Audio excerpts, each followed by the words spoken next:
In front of me I've got HUAWEI Nova Y70. In this video I'll show you how to find and manage display settings. In the beginning, let's go to settings and enter display and brightness. As you can see right here, we've got all settings for our display. Let's start with the top of the list, where you can change brightness level manually or via automatic brightness. Next, we can enable or disable dark mode, eye comfort mode, and ebook mode. Then we can change text size and text weight. Next we can change display size,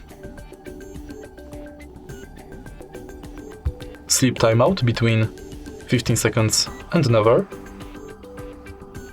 adjust color mode and temperature,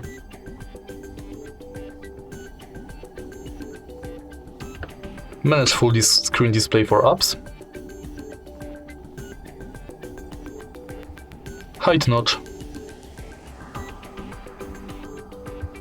and enable or disable display carrier name and display network speed in status bar. And that's it. If you find this video helpful, please leave a like, comment and subscribe.